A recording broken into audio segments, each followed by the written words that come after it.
Imagine if there was a perfect number, a single number so flawless it formed the basis for all art and music, a number so important that it could be used across the disciplines of mathematics and physics, and a number so profoundly purposeful that the natural world and the universe would bend to its whims. That number is 1.618034. So let's find out why it's so important.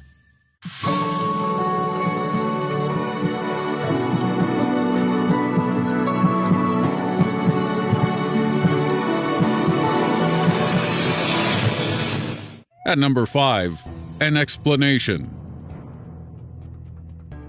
The Fibonacci sequence is a string of numbers that begins with 0 and 1, which can be extended infinitely by adding up any two consecutive numbers to find the next in the sequence.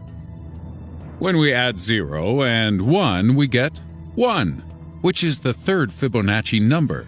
Then we add 1 and 1 to obtain our fourth Fibonacci number, which is 2. And if we continue with this elementary exercise, in addition, we get the numbers 3, 5, 8, 13, 21, 34, 55, 89, etc., in a pattern that can be extended all the way to infinity. The sequence was introduced to the West in 1202 by Leonardo of Pisa, also known as Fibonacci, although it had already been identified by Indian mathematicians over 1,000 years beforehand.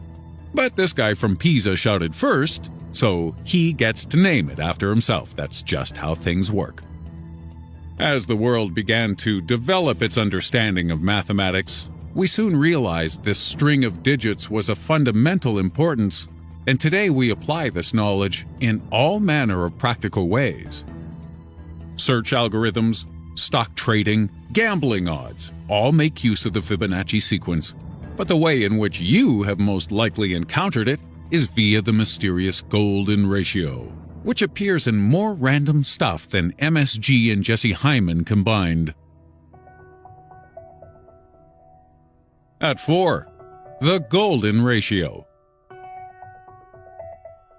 The golden ratio is a mathematical term used to describe the relationship of two figures, whereby the numbers seem to be in some form of complementary ratio.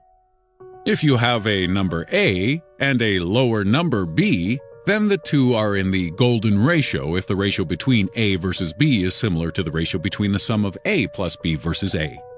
The Greek letter ascribed to this ratio is phi, and its value was contracted to 1.618034.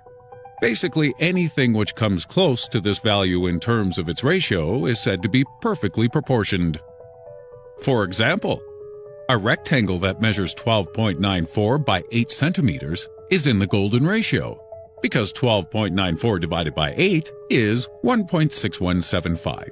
And if we add the width and length of the rectangle together to get 20.94, the ratio between this and the longer side, 12.94, is 1.6182. The golden ratio can be used to calculate perfect spirals, golden triangles, and other shapes and patterns too. But what does this have to do with the Fibonacci sequence? At 3, the link. To link the Fibonacci sequence and the golden ratio, we must look at the ratio between two consecutive Fibonacci numbers and observe the pattern this ratio takes as you go on. Because it turns out that the further along the Fibonacci sequence you go, the closer the ratio between any two numbers is to the golden ratio. The ratio between 3 and 2 is 1.5. The ratio between 5 and 3 is 1.66. And if we skip along a few to see the ratio between the 12th and 13th Fibonacci numbers, we'll see that their ratio is 1.6179. The ratio between 144 and 233 is 1.6180, and so on and so forth. As we mentioned earlier, the golden ratio is 1.618034. So clearly the golden ratio and the Fibonacci sequence have some sort of link which we haven't worked out yet. And that is why so many smart folks have become absolutely obsessed with it. At number 2, the uses. The golden ratio has fascinated the world's most knowledgeable people for millennia since its discovery. and we have seen its influence in some of the finest works mankind has ever produced. Plato's study into the golden ratio was used in the designs of the Parthenon. The Egyptians displayed it in the planning and construction of the pyramids, and the likes of the Taj Mahal, Notre Dame, and the Great Mosque of Kairouan were also built according to this important mathematical law. Artists from Da Vinci to Dali also incorporated the golden ratio in the layout of their paintings, and the ratio can also be detected in the music of Debussy, Bach, Mozart, Chopin, and Beethoven. Even the Bible mentions things being constructed in the golden ratio, with Noah's Ark and the Ark of the Covenant both built in accordance with the ratio-driven commandments laid down by God. However, the one thing we're not entirely sure about is whether any or all of this was deliberate. Modern artists and architects know about the golden ratio and are known to apply it purposefully to their works. And we know that at least some historical buildings and artworks were created by people who knew of the golden ratio and its value. But this inexplicably pleasing proportion has been used by people ignorant of its existence too.